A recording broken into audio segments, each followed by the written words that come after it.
नमस्कार. 90च्या दशकानं भारताच्या अर्थव्यवस्थेनं काट टाकली. जुने रोजगार बघता बघता काळाच्या पडद्याआड गेले आणि नवीन रोजगार ग्लोबलायझेशनच्या रेट्यात पुढे आले. तेव्हाच भारताच्या बाहेर परदेशात बघू लागला. युरोप अमेरिकेची बाजारपेठ काबीज करू लागला. तर अमेरिका आणि युरोपातल्या कंपन्या भारताकडे फार अपेक्षेनं पाहू लागल्या. त्याच वेळेला कॉर्पोरेट लॉयर अशा नावाची एक वेगळी रोजगाराची संधी खूप जोमानं पुढे आली. त्या संधीचं सोनं करणारे जे काही मोजके होते त्यातलंच एक अस्सल मराठी नाव म्हणजे नितीन पोद्दार. एका सामान्य मराठी कुटुंबात जन्म झाल्यावर अनेक बहुराष्ट्रीय कंपन्यांना भारतात येण्यासाठी आणि अनेक भारतीय कंपन्यांना परदेशी कंपन्या विकत घेण्यासाठीचा कायदेविषयक सल्ला ते देतात. त्याहीपेक्षा सुद्धा तरुणांना मार्गदर्शक आणि आश्वासक वाटेल असे विचार वारंवार व्यक्त करत असतात. एकूणच या ग्लोबलायझेशनच्या जमान्यात मराठी मुलांच्या प्रगतीचा एक्सप्रेसवे कसा असावा याविषयीचं त्यांचं मार्गदर्शन अत्यंत मोलाचं असतं.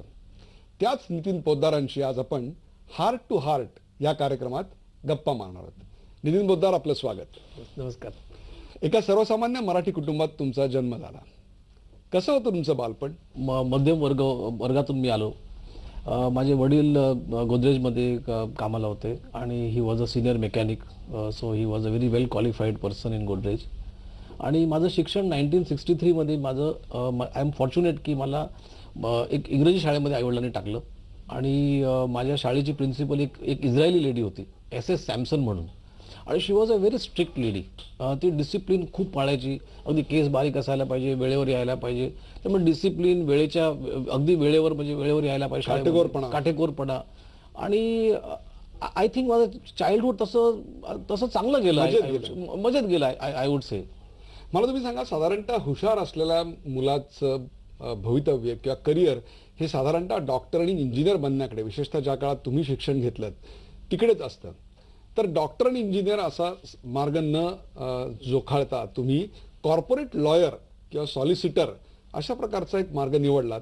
तो टर्निंग पॉईंट नेमका काय होता? माझ्या वेळेलाच नाही, अजूनही मला असं वाटतं की आपल्या महाराष्ट्रामध्ये आपण म्हणतो की मुलांनी चांगला मार्क असेल, मुलांना मिळाले असेल तर ते प्रिफर इंजिनिअरिंग किंवा मेडिकल प्रोफेशन प्रिफर करतात. पण माझ्या बाबतीत काय झालं की आमच्या घरी एक ज्योतिषी यायचे, तेंडुलकर नावाचे, माझ्या वडिलांचे मित्र होते ते. आणि मी अगदी, मला वाटतं 4थी-5वीत असेल तेव्हाच त्यांनी मला सांगितलं की, माझ्या वडिलांना सांगितलं की तुम्ही याला वकील करा. आणि he knew at that point of time की कोर्टामध्ये भांडणारे वकील किंवा आर्ग्यू करणारे वकील वेगळे असतात आणि टेबलवरती बसून ब्रीफ बनवणारे वकील वेगळे असतात. तर मला ते म्हणायचे की तू टेबलवरती बसणारा वकील बन, म्हणजे ब्रीफ बनवणारा वकील बन. आता त्यावेळेला कॉर्पोरेट लॉ वगैरे असं काही कल्पना होती. पण एक मनामध्ये होतं की आपल्याला काकांनी सांगितलं, म्हणजे ही आमचे ते घरचेच मेंबरसारखे होते. आणि ही वॉज व्हेरी फर्म की I must become a lawyer. आणि मग त्या दृष्टीने आमचा प्रवास सुरू झाला. म्हणजे मी मेडिकल आणि इंजिनिअरिंग कधी त्या दृष्टीने विचारच केला नाही. तर राईट फ्रॉम म्हणजे 4थी-5वी पासून मला वकील व्हायचं आहे. दो माझ्या फॅमिलीमधलं कोणीही वकील नाहीये. I am the first generation. कोणत्याही प्रकारची कायदेविषयक अशी बॅकग्राऊंड घरामध्ये नव्हती आणि तरी सुद्धा तुम्ही एक स्वप्न पाहिलं की आपल्याला कॉर्पोरेट लॉयर व्हायचंय. हो, अगदी म्हणजे right from my childhood I wanted to become a lawyer. मला तुम्ही सांगा, एक चांगला कॉर्पोरेट लॉयर किंवा कॉर्पोरेट वकील बनण्याकरता कोणत्या गुणांची आवश्यकता असते आणि ते गुण तुम्ही कसे जोपासले? See, for that matter not only just corporate lawyer, पण कुठल्याही प्रोफेशनमध्ये मला असं वाटतं की तुम्हाला खरंच एक्सेल करायचं असेल तर ती एक आतून तुम्हाला जिद्द असावी लागते. I think you have to go one extra mile in everything that you do. म्हणजे मला आठवतं की जेव्हा मी रुईयामधून ग्रॅज्युएट झालो आणि गव्हर्नमेंट लॉमध्ये मी लॉ कम्प्लीट केलं, तेव्हा सेकंड इयर लॉ नंतर तुम्हाला आर्टिकलशिप करावं लागतात. म्हणजे मी ठरवलं की माझ्या क्षेत्रामध्ये हायेस्ट एज्युकेशन काय ते घ्यायला पाहिजे. तर माझ्या क्षेत्रामध्ये लॉ झाल्यानंतर there was one more exam which is called as solicitor exam. ते म्हटलं मला ती हायेस्ट एज्युकेशन मला घ्यायला पाहिजे. So I became solicitor also. पण द मोस्ट इम्पॉर्टंट थिंग त्याच्यामध्ये असं आहे की ज्या दिवशी माझं एज्युकेशन म्हणजे संपलं म्हणण्यापेक्षा the day I was qualified to practise as a lawyer, मी त्या दिवशी मी फॉर्ममध्ये लागलो. I did not waste your one day. म्हणजे मला तुम्ही सांगा की आपण जे हिंदी चित्रपटात बघतो की मिलॉर्ड मुवक्किल वगैरे अशी भाषणं करणारे वकील असतात, तशा प्रकारची वकिली तुम्ही कधीही कोर्टात उभं राहून वकिली अशी केली नाही? नाही, मी कधीच केली नाही. कारण I am a solicitor. Solicitor लोकांचं कामच असतं की ते टेबलवर बसून ब्रीफ बनवतील आणि आपल्या मुंबईमध्ये ज्याला म्हणतात ड्युएल सिस्टम म्हणतात, म्हणजे कोर्टामध्ये भांडणारे किंवा आर्ग्यू करणारे लोकांना काउन्सिल म्हणतात आणि आम्ही जे टेबलवर ब्रीफ बनवतो किंवा क्लायंट्स बरोबर भेटतो त्यांना सोलिसिटर्स म्हणतात. So I was a solicitor. 1991 साली साधारणतः तुम्ही या व्यवसायात प्रवेश केला. त्याच वेळा भारतीय अर्थव्यवस्थेने प्रचंड मोठं वळण घेतलं होतं. आपण उदारीकरण, जागतिकीकरण अशा प्रकारचा एक प्रचंड मोठा भारताच्या अर्थव्यवस्थेचा प्रवाह चालू झालेला होता. त्या काळात अनेक भारतीय कंपन्यांनी परदेशी गुंतवणूक करायला सुरुवात केली. तसंच अनेक परदेशी गुंतवणूकदार भारतात आले. या टप्प्यावर आपण या क्षेत्रात आलात, त्याचा काही फायदा तुम्हाला झाला असं वाटतं? Of course see Uday, I must tell you this की मला माझ्या क्षेत्रामध्ये किंवा मला असं वाटतं, ऑलवेज वाटायचं की I must do the best.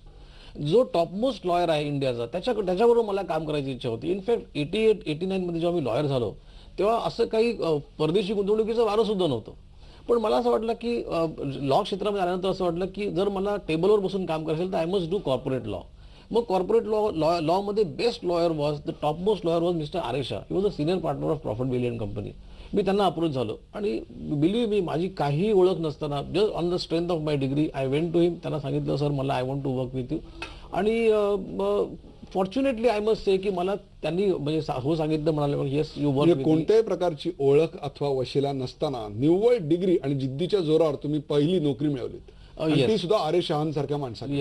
Yes. आणि त्यांच्याकडे मी काम करायला लागल्यानंतर म्हणजे then my only my goal was की I must work maximum with हिम.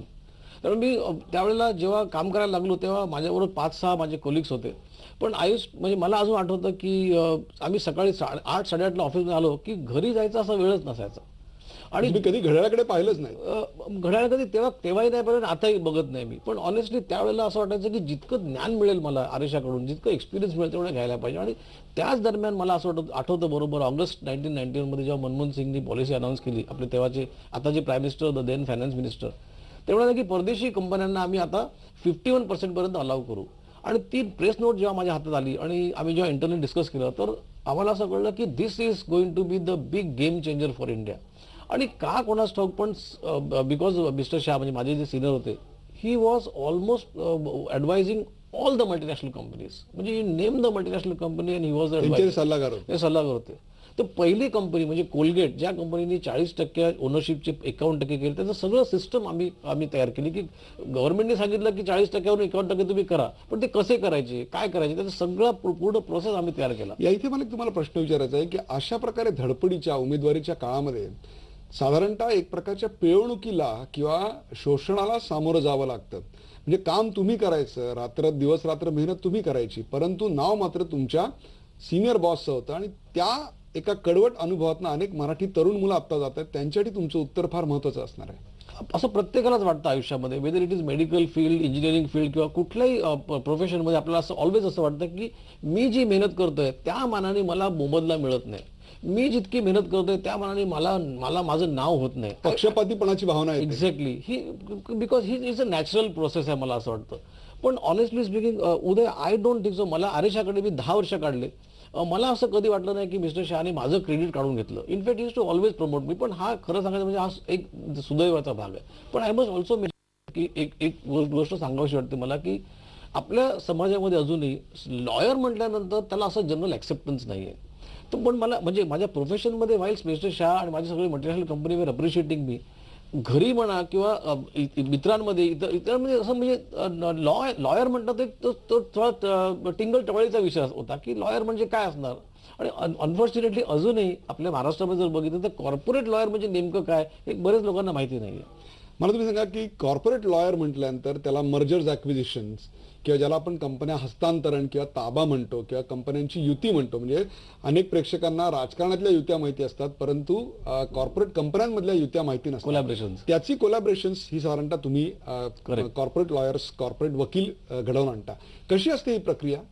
बघा, आता कॉर्पोरेट लॉमध्ये पण 2 भाग झालेले आहेत. एक म्हणजे कॉर्पोरेट लॉयर म्हणजे जो फक्त कायदेशीर बाजू बघतो, आणि दुसरी एक बाजू जी डेव्हलप झालेली आहे आणि जी आम्ही कॉन्शियसली डेव्हलप केली आहे त्याला म्हणतात business lawyer. So we are business lawyers. आमचं साधारणपणे काम काय असतं की कुठल्याही दोन उद्योग जेव्हा एकमेकांशी मर्ज करतात किंवा एखादं प्रपोजल येतं तर त्याच्या कायदेशीर बाजू नुसतं आम्ही बघत नाही, तर तो प्रपोजल, मर्जरचं प्रपोजल म्हणा किंवा फायनान्शियल कोलॅबरेशनचं म्हणा, टेक्निकल कोलॅबरेशनचं म्हणा, त्या कंपनीने ते करावं की करावं नाही जर करायचं असेल तर कुठल्या टर्म्सवरती करायला पाहिजे, किंवा काय काळजी घ्यायला काय पाहिजे. काळजी घ्यायला पाहिजे, याचा आम्ही business advice from a business angle पहिल्यांदा बघतो. आणि जेव्हा मला म्हणजे व्हॉट वी डू इज आम्ही आमचा सगळा अनुभव जो आहे मल्टीनॅशनल कंपन्यांचा किंवा भारतीय मोठ्या कंपन्यांचा, हा सगळा अनुभव आम्ही त्या क्लायंटसाठी त्याच्यासमोर ठेवतो की बघ, जर तुम्हाला कोलॅबोरेशन करायचं असेल तर तुम्ही कुठल्या टर्म्सवरती करायला पाहिजे, तुमचं फ्युचर काय असणार आहे. तर it is nowadays the more what we do is we give business advice. आणि बिझनेस ॲडवाईस बरोबर मग की कायदेशीर बाजू पण त्याच्याबरोबर बघितल्या जातात. तर this is exactly what the role of a corporate lawyer किंवा बिझनेस लॉयर इज. प्रत्येकाचा मला फीडबॅक हाच होता की हे कोणाला फसवण्यामधले नाही आहेत. So therefore we don't need to worry about that. मला असं वाटतं की विश्वासार्हता मराठी उद्योजकांचा सगळ्यात मोठा ब्रँड आहे. टाटा ग्रुपनं इंग्लंडचा जॅग्वार उद्योग समूह ऑटोमोबाईल क्षेत्रातला विकत घेतला. त्यावेळेला त्यांना कायदेशीर सल्ला द्यायचं काम आपण केलं होतं. काय होता हा अनुभव? पूर्ण ट्रान्झॅक्शनमध्ये my role was very small role, I must say this, पण I was advising the British government.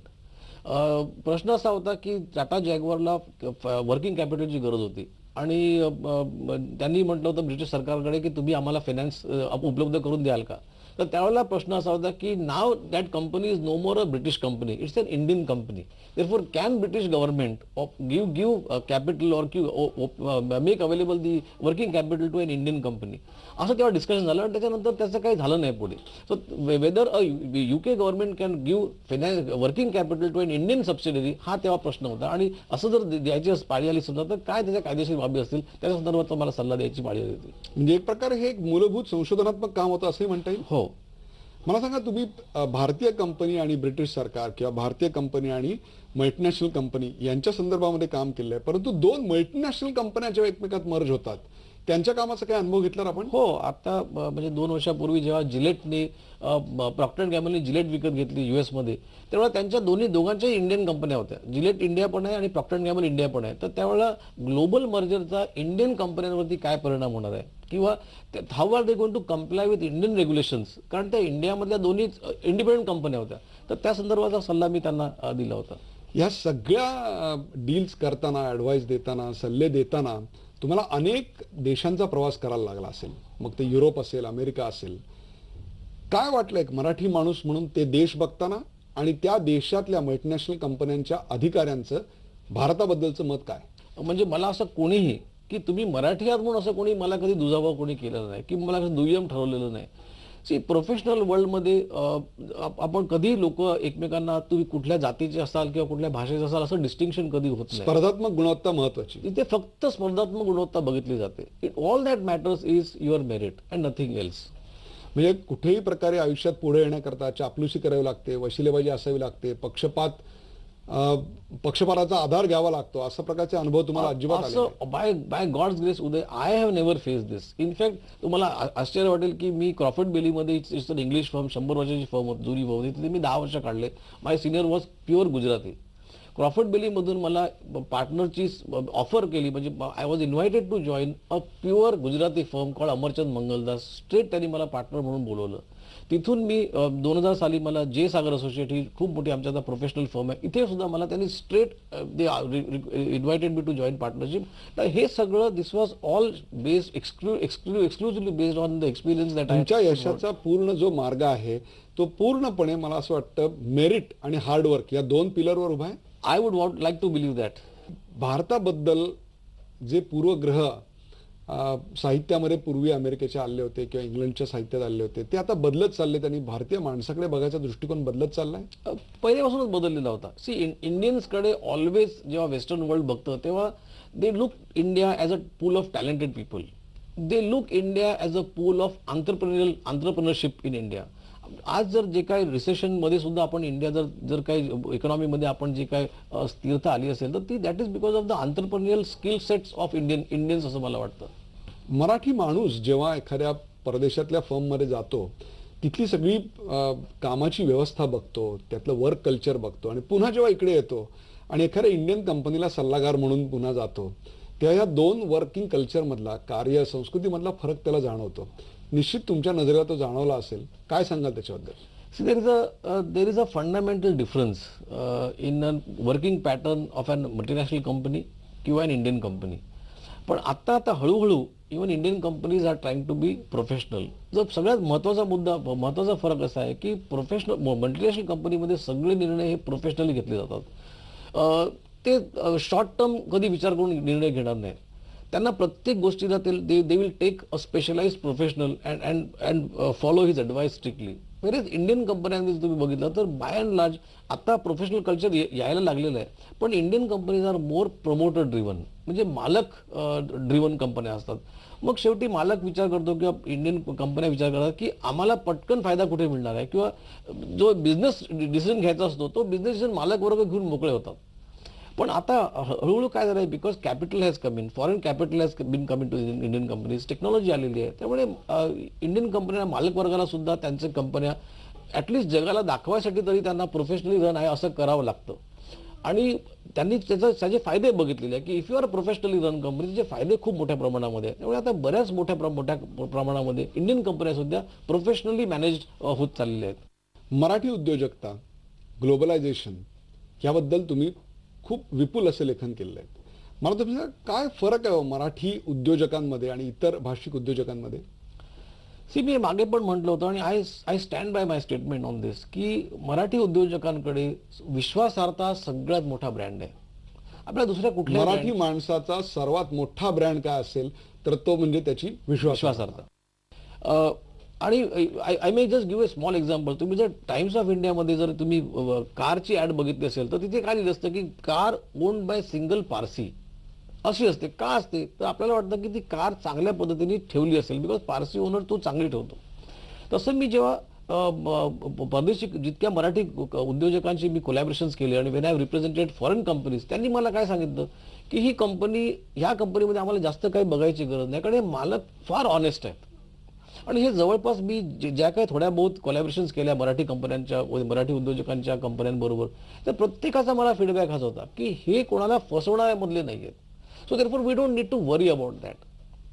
मला असं वाटतं की विश्वासार्हता मराठी उद्योजकांचा सगळ्यात मोठा ब्रँड आहे आणि that needs to be encash. पण तरी सुद्धा पहिल्या 50 उद्योजकांमध्ये किंवा कंपन्यांमध्ये मराठी माणसाच्या मालकीची कंपनी आहे असं दिसत नाही. कुठेतरी उद्योजकतेमध्ये मराठी पाऊल पडते मागे अशी स्थिती आहे. नाही, I don't agree again Uday with this. कारण तुम्ही जर प्रत्येक 10 वर्षाचे जर तुम्ही टॉपचे उद्योजकांची लिस्ट बघितली तर तुम्हाला ती लिस्ट, या लिस्टमध्ये तुम्हाला मारवाडी किंवा सिंधी किंवा असे पंजाबी अशी मक्तेदारी तुम्हाला कोणाची दिसत नाही. गेल्या 10 वर्षाच्या गेल्या दशकात तुम्ही बघितलं तर नारायण मूर्ती आहेत, सुनील मित्तल आहेत, विजय माल्ल्या आहेत, रतन टाटा आहेत. 90च्या दशकानंतर आलेल्या उद्योजकांचा एक प्रकारे चिल्ड्रन्स ऑफ ग्लोबलायझेशनचा वर्ग असं तुम्हाला म्हणायचं? नाही, नॉट ओन्ली 90च्या दशकामध्ये, इव्हन तुम्ही त्याच्या आधीचं दशक बघितलं तर तेव्हा आपल्याकडे किर्लोस्कर होते, टाटा होते, बिर्ला होते. तर तुम्ही प्रत्येक दशकात जर बघितलं तर उद्योजकांमध्ये एक लिस्ट वेगळी असते. तुम्हाला कुठल्याही एका जातीच्या उद्योजकांची मक्तेदारी दिसत नाही. म्हणजे उद्योजकता ही जातीवर अवलंबून असते तर वृत्तीवर अवलंबून असते. अगदी बरोबर.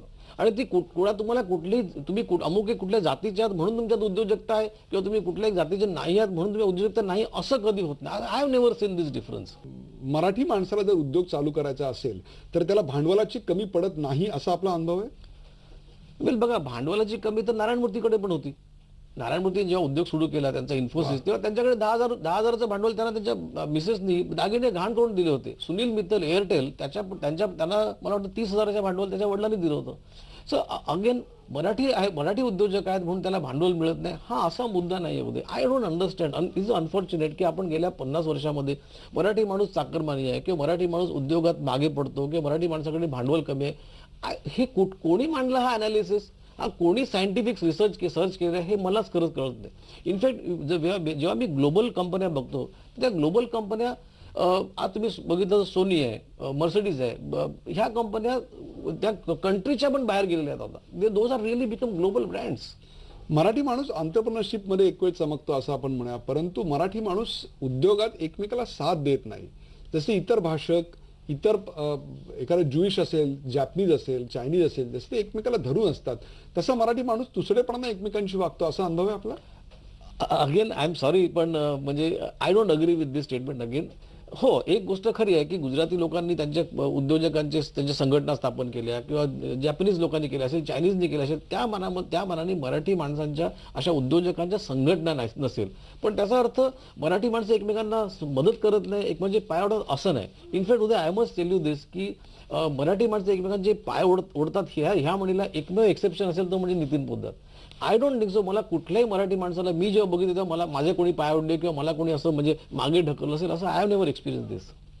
100% प्रयत्न केल्यानंतर सुद्धा जेव्हा जे अपेक्षित असलेलं यश मिळत नाही तर तिथे मला असं वाटतं की तिथे एक मिनिटं पॉज घेऊन विचार करायला पाहिजे की मी पुन्हा नव्याने 100% प्रयत्न करायला पाहिजे. कदाचित मला त्यापेक्षा मोठं यश कुठेतरी लिहिलं असेल. प्राइस. कर्ज नको अशी मराठी उद्योजकांची एक भूमिका किंवा मानसिकता असते. ही एक मानसिकता कुठून आली? म्हणजे जोखीम घ्यायची ती सुद्धा आपल्याला परवडेल इतकीच, किंबहुना आपल्या स्वप्नांचं क्षितिज हे एका मर्यादेच्या पलीकडे आम्ही जाऊ देत नाही. खरं वाटतं तुम्हाला हे? येस, हे टू सम एक्सटेंट खरं आहे. आपल्याला असं वाटतं की आपल्यावरती कर्ज नको. पण I must also tell you this, माझ्या माहितीमध्ये माझे असे बरेचसे मारवाडी आणि गुजराती क्लायंट्स आहेत, त्यांच्याकडे सुद्धा कर्ज नाही आहे. त्यांची पण फिलॉसॉफी आहे की आपण कर्जामध्ये काम करायचं नाही. पण I think that is the wrong philosophy. म्हणजे कर्ज नको अशी भूमिका किंवा अशी मानसिकता फक्त मराठी माणसात असते असं नाही. असं मुळीच नाही, असं मुळीच. तो वृत्तीचा भाग तो आहे. वृत्तीचा भाग आहे. तो again Uday I think once एकदा कोणीतरी असं मी म्हटलं होतं की एखादी व्यक्ती उद्योजक असते नाही तर उद्योजक नसते. तसं एखादी व्यक्ती कलाकार असते ना तर कलाकार नसते. तसं त्या उद्योजकता ही कुठल्याही जातीची किंवा भाषेची किंवा इव्हन रिजनची अशी काही त्याला बंधन असतच नाही. I have never seen this. एखादा चायनीज माणूस एक चांगला उद्योजक असतो किंवा तो चांगला ऍक्टर पण असतो. एखादा जॅपनीज माणूस तो चांगला उद्योजक असतो किंवा चांगला ऍक्टर असतो. तसंच एक मराठी माणूस चांगला उद्योजक असेल किंवा तो चांगला ऍक्टर असेल. सो आय डोंट अंडरस्टँड की व्हाय डू वी से. मला असं वाटतं की ऑफ लेट काय झालेलं आहे की मुंबई ठाण्यामध्ये किंवा नजीकच्या परिसरामध्ये आपण भूमिपुत्रांना नोकऱ्या मागतो. आणि ही नोकऱ्या मागण्याची जी आपण म्हणजे आणि ही चुकीचं नाहीये. कारण तुम्ही जर बेंगॉलमध्ये बघितलं, इव्हन ऑस्ट्रेलियामध्ये बघितलं, सिंगापूरमध्ये बघितलं, अरबस्थानात बघितलं, अमेरिकेमध्ये सुद्धा आहे, लोकल माणसांना नोकऱ्या मिळाल्या पाहिजे ही तिथली लोकल माणसांची डिमांड असते. पण त्याचा अर्थ त्या प्रांतातले माणसं नोकऱ्या चाकरमानीच आहेत किंवा नोकरीच मागणार आहेत असं लावणं कम्प्लिटली चुकीचं आहे. अतिशय महत्वाचा एक मराठी माणसाबद्दलचा आरोप आहे आणि तो म्हणजे आपण मार्केटिंगमध्ये कमी पडतो. आणि विशेषतः जागतिकीकरणाच्या काळामध्ये जिथे मार्केटिंगला सर्वात जास्त महत्व आहे. तुम्हाला असं कधी परदेशात वाटलं की आपण मार्केटिंगमध्ये कमी पडतो? Yes, to some extent this I would accept की म्हणजे मराठी उद्योजक जे आहेत ते थोडेसे मार्केटिंगमध्ये कुठेतरी कमी पडतात. पण again why do they don't market too much? Because they focus more on quality. त्यांना असं वाटतं की माझी जर क्वालिटी चांगली असेल तर my quality product itself should is the best way of marketing. चांगलं प्रोडक्ट देणं हेच सगळ्यात मोठं एक मार्केटिंगचं टूल आहे असं त्यांचा बऱ्याच लोकांचा समज आहे. आणखी I must tell you this Uday, one more thing here, की मराठी उद्योजक जे महाराष्ट्रामध्ये आहेत ते ट्रेडर्स नाही आहेत. तुम्ही जर बाय अँड लार्ज बघितले ते सगळे हार्ड कोर मॅन्युफॅक्चरर्स आहेत. त्यांच्याकडे टेक्निकल ज्ञान आहे आणि ते चांगलं प्रोडक्ट बनवतात. त्यामुळे त्यांना असं वाटतं की जर माझा प्रोडक्ट चांगला असेल आणि if I am really manufacturing the best product तर मला मार्केटिंग करायची गरज काय? एक दुसरी मानसिकता असते ती म्हणजे की साधारणतः 200-250 कोटीचा टप्पा पार केला की प्रथम पिढीतला जो उद्योजक आहे तो एक प्रकारे समाधानी होतो आणि त्याच्या पुढे 1,500-2,000 हजार कोटीचा 5,000 कोटीचा आपला पल्ला असावा अशी त्याची विजन नसते. असे पार केलेले उद्योजक फार कमी आहेत. ही मानसिकता आपल्यामध्ये कुठून आली? ही मानसिकतेचा प्रश्न नाही आहे. हा प्रत्येक उद्योगाचा एक पॅरामीटर असतं. एखादा उद्योग खूप करोडोचा टर्नओव्हर करू शकतो. फॉर एक्झाम्पल रिलायन्स, त्यांचा बेसिकच त्यांचा प्रोडक्ट असा आहे की they had to grow so much. तसं किर्लोस्कर आपल्याकडे होते, त्यांचा सुद्धा उद्योग इतका मोठा पसारा वाढला त्यांचा. So it depends upon in which business you are. If the business demands a growth chart, definitely you are going to grow and you are going to take it forward. मला तुम्ही सांगा की अनेक क्षेत्रांमध्ये तुम्हाला रस आहे. साहित्यामध्ये आहे, संगीतामध्ये आहे, तुम्ही उत्तम लिखाण केलेलं आहे, उत्तम वक्ता म्हणून तुम्ही प्रसिद्ध आहात. या सगळ्या गुणांची जोपासना लहानपणापासून तुम्ही केलीत? हो, म्हणजे लहानपणापासून मला बोलायला खूप आवडायचं. आणि मी माझ्या शाळेमध्ये असताना मी म्हणजे मित्रांच्या ग्रुपमध्ये मी एकटाच बोलत असे वेगवेगळ्या विषयांवरती आणि लोक ऐकायचे असं मला आठवतं. त्यातूनच मला असं वाटतं एक कुठेतरी वकिली पेशाची तुमची बीजं रोवली गेली. Yes, I think so.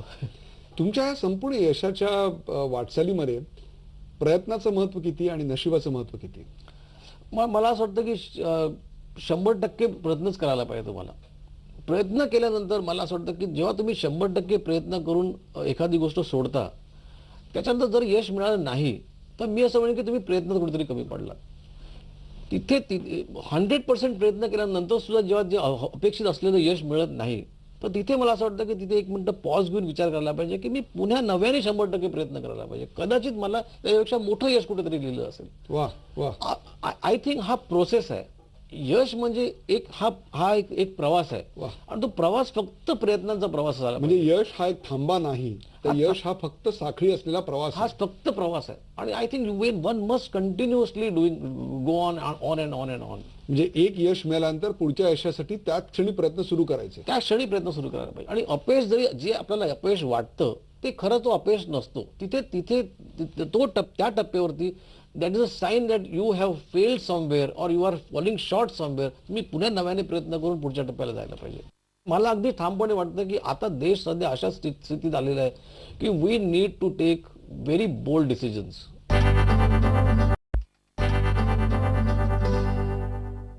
आत्ताच काही दिवसापूर्वी भारत सरकारने फॉरेन डायरेक्ट इन्व्हेस्टमेंट किंवा परकीय गुंतवणूक अनेक क्षेत्रांसाठी खुली केली आहे. याच्यावरनं राजकारणात सध्या वादळ चालू आहे. तुम्ही परकीय गुंतवणुकीचे फार मोठे समर्थक आहात. मला तुम्ही सांगा की याच्यामुळे खरोखरच रोजगार वाढणार आहे आणि मराठी माणसाला फायदा होणार आहे असं वाटतं तुम्हाला? बघा, मराठी माणसाला असा नाही, संपूर्ण देशाला त्याचा फायदा होणार आहे. आपण एक लक्षात घ्यायला पाहिजे आणि I think it is very important for people of India to understand की, आणि मी हा मुद्दा बऱ्याच वेळा मांडला आहे की जॉग्राफिकली इंडिया खूप मोठा आहे. आपल्याकडे 120 कोटीची लोकसंख्या आहे. आपल्याला ज्या मूलभूत सुविधा आहेत, ज्या अगदी बेसिक गरजा आहेत, मूलभूत पायाभूत म्हणजे रस्ते, वीज, पाणी, याच्यासाठी प्रचंड प्रमाणात इन्व्हेस्टमेंट लागणार आहे. बघा, ही परदेशी गुंतवणूक जी येते इंडियामध्ये ते काय चॅरिटी करायला बसलेले नाहीये की तुमचा देश गरीब आहे म्हणून आम्ही तुम्हाला पैसे देऊन तुम्ही असं कोणी चॅरिटी करणार नाही. They are here to invest. आता फॉर एक्झाम्पल FDI तुम्ही मल्टी ब्रँड डिटेलचा विषय काढला. आज देशामध्ये अर्ध्याच्या जास्त आपलं अन्नधान्य स्टोरेज नसल्यामुळे वाया जात आहे. फ्रूट्स आहेत, व्हेजिटेबल्स आहेत, नाशिवंत पदार्थ आहेत, हे कोल्ड स्टोरेज चेन नसल्यामुळे किंवा त्यांना ट्रान्सपोर्टेशन नसल्यामुळे ते वाया जात आहे. शेवटी मला सांगा, तुम्ही एखादी परदेशी कंपनी जरी आली, त्यांनी जर कोल्ड स्टोरेज चेन उभारले आणि स्टोरेजेस उभारले तर ते चांगल्या भाज्या, दूध, पेरिशेबल गुड्स आणि कडधान्य ते चांगल्या प्रकारे स्टोअर करून ट्रान्सपोर्ट करून ते विकत कोण घेणार आहे? तुम्ही आणि मीच विकत घेणार आहे. म्हणजे चांगलं दूध किंवा चांगल्या फळं हे तुम्हाला आणि मलाच मिळणार आहे. आणि शेवटी हा तुम्ही आणि मी विकत घेतल्यानंतर ह्यात तो पैसा जो आहे तो आपल्या देशाच्या शेतकऱ्याला जाणार आहे. म्हणजे हा जो इन्फ्रास्ट्रक्चर आहे, ह्या इन्फ्रास्ट्रक्चर बिल्डिंगसाठी कोणीतरी somewhere down the line someone has to make investment. मग ही इन्व्हेस्टमेंट कोण करणार? मला कुठेतरी असं कधी कधी वाटतं की आपल्या देशामध्ये आपण थोडंसं एक शांतपणे कुठल्याही गोष्टीला विचार नाही करत. आपण प्रत्येक गोष्टीला राजकीय रंग देऊन टाकतो आणि त्याचा खोलात न जाता की एक्झॅक्टली देशाला आज काय गरज आहे. तुम्ही सांगा की अशा प्रकारच्या धोरणात्मक निर्णयांसाठी तज्ञ सल्लागार असावेत आणि हे प्रश्न राजकारण्यांनी किंवा राजकारण्यांच्याच एका अजेंड्यावर सोडवले जाऊ नयेत असं ठाम मत आहे तुमचं? मला अगदी ठामपणे वाटतं की आता देश सध्या अशा स्थितीत आलेला आहे की we need to take very bold decisions. एक अगेन आय रिपीट, 120 कोटीच्या जनतेसाठी आपल्याकडे सोशल सिक्युरिटी नाही आहे, आपल्याकडे इन्शुरन्स नाही आहे, आपली बँकिंगची आपण पिण्याचं पाणी साधं 120 कोटी जनतेला देऊ शकलेलो नाही. अर्ध्याच्या जास्त बालक कुपोषित अजून देशामध्ये. When are you going to provide all this thing? 60 वर्ष झाली आपल्या देशाला. जर ब्रिटिश नसते तर मला सांगा तुम्ही, आपण साधी पोस्टाची चेन आपण जी आज बघतो सगळे देशभरची, किंवा सगळे न्यायालय बघतो किंवा रेल्वेचं जाळं बघतो, हे आजपर्यंत झालं असतं का हो? जिथे आपण साधं पिण्याचं पाणी प्रत्येक गावागावात पाण्यात देऊ शकत नाही, अजूनही तुम्ही जर गावात जाऊन बघितलं तर बायका 8-8 तास वणवण पाण्यासाठी करतात. How are you going to provide this basic infrastructure? मला सांगा नितीन पोद्दार, जगातल्या सर्वोत्तम कंपन्यांचे प्रमुख मराठी आहेत, भारतीय आहेत. जगातल्या सर्वोत्तम लॉ फर्म्स मधले सॉलिसिटर्स भारतीय आहेत, मराठी आहेत. मग असं असेल तरी सुद्धा जगातल्या सर्वोत्तम इन्स्टिट्यूशन्स आम्ही निर्माण करू शकलो नाही, सत्य? हो, अजून इन्स्टिट्यूशन जशा पाहिजे तसे आलेले नाही. मला असं आय ऑलवेज फेल्ट की आपल्याकडे हार्वर्ड सारखं कॉलेज का नाही आहे? काय येऊ शकत नाही? I don't no. पण ती एक राजकीय, एक मोठी राजकीय इच्छाशक्ती पाहिजे या सगळ्या गोष्टी करायसाठी. आय थिंक महाराष्ट्राने 10-15 वर्षापूर्वी जर असं स्टेप घेतलं असतं की नॉलेज बिल्डिंग महाराष्ट्रात व्हायला पाहिजे, असं काहीतरी घेतलं असतं की कुठल्याही स्टेटनी फॉर दॅट मॅटर असं एखादं म्हणजे असं धोरणात्मक निर्णय घेतला असता की मला इन्स्टिट्यूशन्स आणायचे चांगल्या, आय थिंक तसं एक मोठ्या प्रमाणात काम होऊ शकलं असतं. तुम्हाला असं वाटत नाही का की कुठेतरी शिक्षणाची मूलभूत भूमिका आपली चुकली? नाही, मूलभूत भूमिका चुकली आहे असं मी म्हणणार नाही. कारण स्वातंत्र्यानंतर ज्या ज्या गरजा होत्या, we did green revolution, we did industrial revolution, आपण अशा बऱ्याच रेव्होल्युशन्स केल्या. तसे मला असं वाटतं की सगळ्यात पहिले स्वातंत्र्य मिळाल्यानंतर पहिली रिव्होल्युशन ही शैक्षणिक रिव्होल्युशन व्हायला पाहिजे होती. पहिली 5 वर्ष आपण जे ग्रीन रेव्होल्युशन किंवा इंडस्ट्रियल रिव्होल्युशन केलं, त्याच्या बरोबरीने किंवा त्याच्या आधी आपण शैक्षणिक रिव्होल्युशन करणं फार गरजेचं होतं. त्याच्यामुळे समाज प्रबोधन झालं असतं समाज प्रबोधन झालं असतं. आणि एक प्रकारे ज्याला लेवल प्लेइंग फील्ड म्हणतो किंवा एक प्रकारे रोजगारक्षम जनता आपल्याकडे निर्माण झालेली असते. मग तुम्ही सांगा की हा कार्यक्रम, ही मुलाखत हजारो मराठी तरुण बघतायत, ज्यांना आज कॉर्पोरेट लॉ म्हणजे काय हे कळलं असेल. मला तुम्ही सांगा की एक चांगला वकील करण्याचा रोड मॅप तुम्ही काय त्यांना समजावून सांगाल? बघा, ज्या मुलांना असं वाटतं की त्यांच्यामध्ये आकलन शक्ती चांगली आहे आणि ज्यांना असं वाटतं की ते क्रिएटिव्ह काहीतरी करू शकतात, मला असं वाटतं त्या सगळ्या मराठी तरुणांनी फायनान्शियल फील्डमध्ये, कॉर्पोरेट लॉच्या क्षेत्रामध्ये, या ज्या क्षेत्रामध्ये जिथे तुम्हाला क्रिएटिव्ह काहीतरी करता येईल अशा क्षेत्रामध्ये येणं फार गरजेचं आहे. आता मेडिकल इन इंजिनिअरिंग पण चांगलं फील्ड आहे. I will never say this की मेडिकल इन इंजिनिअरिंग चांगलं नाही आहे. पण एक लक्षात घ्या, तुम्ही मेडिकल आणि इंजिनिअरिंगची डिग्री घेतल्यानंतर ती डिग्री तुम्हाला आयुष्यभर कामी येते. ती डिग्री तुम्हाला आयुष्यभर पुढे नेत असते. वकिली व्यवसायामध्ये किंवा फायनान्शियल कन्सल्टिंग या व्यवसायामध्ये डिग्री तुम्हाला आयुष्यभर कामी येत नाही, तर तुमचं क्रिएटिव्हिटी तुम्हाला कामी येते. तर जे मराठी तरुणांना वाटत असेल की ते फार क्रिएटिव्ह आहेत आणि त्यांना आकलन शक्ती चांगली आहे, they can analyse lot of things, त्या लोकांनी हे वेगळ्या वेगळ्या फील्ड्स त्यांनी नक्कीच चूज करायला काय. ज्या संधी पूर्वी आपल्याकडे उपलब्ध नव्हत्या त्या ह्या जागतिकीकरणामुळे उपलब्ध झाल्या असं वाटतंय तुम्हाला? येस, आणि आणखीन मोठ्या प्रमाणामध्ये संध्या मिळणार आहेत. आता कुठलंही काम करताना मी जे चाकोरीबद्ध काम करणार आहे की मी एक एक्स्ट्रा माईल सक्सेससाठी जायला तयार आहे. I think if you really focus on that, success is bound to कम.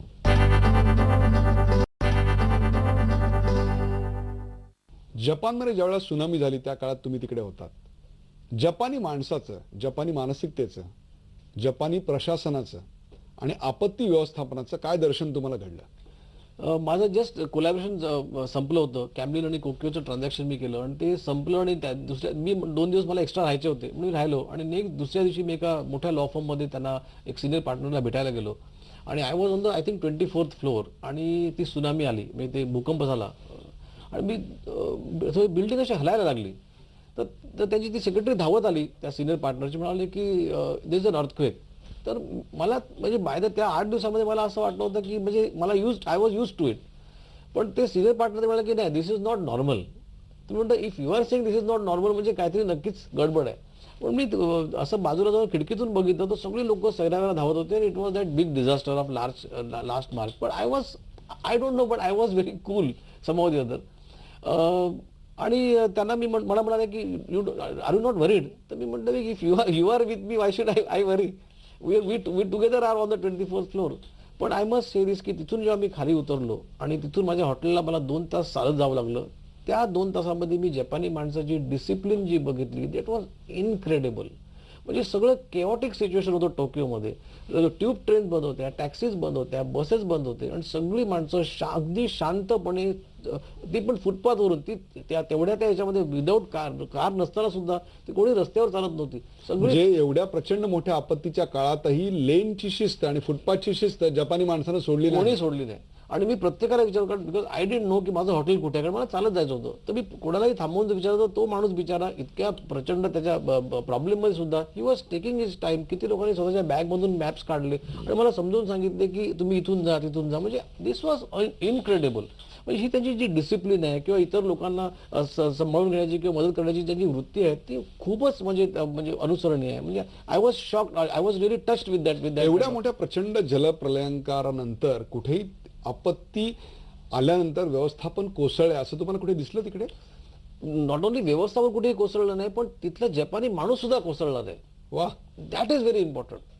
आपल्याकडे होतं काय, आपल्याकडे सिस्टीम कोसळायच्या अगोदर आपणच घाबरून घरामध्ये बसतो किंवा आपण त्याच्यावर चर्चा आणि खूप काही आपण एकमेकांना दोषारोप करतो. तिथे सगळे माणसं शांतपणे आपापल्या घरी जात होती. Every only demonstrated one thing and that is discipline. त्यावेळेला राष्ट्रीय अस्मिता पुढे आली जपानची. येस, बिकॉज जेव्हा मी त्या लोकांशी दुसऱ्या दिवशी बोलत होतो आणि त्यांना मी आणखीन प्रश्न विचारत होतो, तर त्यांना म्हणजे त्यांच्याविषयी असं जास्त वाईट बोललेलं त्यांना आवडत नव्हतं. म्हणजे ते म्हणायचे की there is no problem, why are we making a problem out of no problem, असं असं थोडंसं त्यांचं म्हणजे बोलायचा उद्देश होता. म्हणजे त्यांना थोडं म्हणायचं होतं की आमच्या देशाचा हा काही असा मोठा फार प्रॉब्लेम नाही, वी विल मॅनेज इट. म्हणजे कुठेही आपल्या देशाचं चित्र वाईट दिसावं हा. अशा प्रकारची त्यांची मानसिकता अशी नव्हती. प्रकारची त्यांचं वागणंही नसतं, मानसिकताही नसते, आणि they are extremely dedicated people. त्याचमुळे कदाचित राखेतनं उभारलेला तो देश असेल. I guess so. सर्वसाधारणपणे अत्यंत बिझी वकील म्हटल्यानंतर त्याची कामाच्या वेळा या अतिशय अनियमित असतात. तुम्ही मगाशी सांगितलं की तुम्ही सकाळी किती वाजता येता ही वेळ तुम्हाला माहिती असते, परंतु रात्री किती वाजता घरी जाता ही वेळ माहिती नसते. अशा वेळी तुमच्या घरच्यांची साथ तुम्हाला काय मिळाली? आय मस्ट से की माझ्या संपूर्ण यशामध्ये माझ्या बायकोचा खूप मोठा वाटा आहे. म्हणजे आपण म्हणतो की every success has a female behind it, तसं I must say this with all honesty. माझी मिसेस म्हणजे दीप्ती, तिचा माझ्या मागे इतका मोठा सपोर्ट आहे. आणि आज माझा मुलगा शिकलेला आहे, किंवा माझं जे घराचा पूर्ण portfolio she has been handling. हा शब्द मला खूप आवडला, घराचा पूर्ण पोर्टफोलिओ. म्हणजे एक प्रकारे फायनान्शियल वर्ल्ड तुमच्या वृत्तीत किती भिनलेलं आहे याचं उत्तम उदाहरण तुम्ही दिलं. तर घराचा संपूर्ण पोर्टफोलिओ म्हणजे मुलाचं शिक्षण, घराचा संपूर्ण ताबा, आणि ते सगळं शी हँडल सो वेल. आणि ती she is my moral, I would say moral support, आणि एक स्ट्रेंथ आहे माझी ती. म्हणजे कुठेतरी असं एक म्हणायला पाहिजे की आयुष्यातले अनेक मोहाचे क्षण किंवा चुकीच्या मार्गाने जाण्यापासून तुमच्या पत्नीनं तुम्हाला परावृत्त केलं. हो, अगदी बरोबर. म्हणजे याच अर्थाने तुम्ही मॉरल असं म्हणाल. येस. ही एक वैचारिक बैठक, ही एक आपल्या घरातली जी सगळा जो सुसंस्कृतपणा आहे तोच कुठेतरी माणसाला मोठा करत असतो. 100%. आणि महाराष्ट्रामध्ये मला ऑलवेज वाटतं की महाराष्ट्राला एक सरस्वतीचं अधिष्ठान आहे. प्रत्येक मराठी माणसाच्या घरामध्ये आपण म्हणतो की माझी मुलं शिकून मोठे व्हायला पाहिजे. मला असं वाटतं की हे सरस्वतीचं अधिष्ठान आपल्याला खूप कुठेतरी पुढे नेणार आहे. म्हणजे निव्वळ लक्ष्मीच्या मागे धावून चालणार नाही, तर आधी सरस्वतीचे अधिष्ठान पाहिजे, तरच लक्ष्मीची कृपा होऊ शकेल. तुम्ही आयुष्यात कशाला महत्व दिलं, सरस्वतीला की लक्ष्मीला? मी हार्डवर्कला महत्व दिलं. वा वा. कुठल्याही याच्यामध्ये all that you have to do is, मी नेहमी म्हणतो की are we willing to go that extra mile. कुठलंही काम करताना मी जे चाकोरीबद्ध काम करणार आहे की मी एक एक्स्ट्रा माईल सक्सेससाठी जायला तयार आहे. I think if you really focus on that, success is bound to come. जागतिकीकरणाच्या वातावरणात भारतामध्ये रोजगाराच्या अनेक वाटा उपलब्ध झालेल्या आहेत, आणि त्याहीपेक्षा मराठी मुलांनी त्यात प्रवेश करण्याकरता नेमकं काय करायला हवं, याची संपूर्ण मानसिकता बदलण्याकरता काय करायला हवं, याचं मार्गदर्शन आज आपल्याला नितीन पोद्दार यांनी केलं. नितीन पोद्दार स्वतः एका संघर्षमय वाटचालीतून अत्यंत सामान्य परिस्थितीतून वर आले आणि कॉर्पोरेट लॉ सारख्या क्षेत्रात त्यांनी आज अग्रगण्य असं नाव मिळवलं. त्याहीपेक्षा सुद्धा ग्लोबलायझेशनच्या काळात मराठी माणसाची मानसिकता कशी असली पाहिजे आणि उद्योजकतेवर कुठल्याही जातीचा नव्हे तर वृत्तीचा मक्ता आहे असा त्यांचा ठाम विश्वास आहे. नितीन पोद्दार, आज तुम्ही आलात आणि आमच्या प्रेक्षकांशी जो संवाद साधलात त्याबद्दल थँक्यू व्हेरी मच. थँक्यू. माय प्लेजर.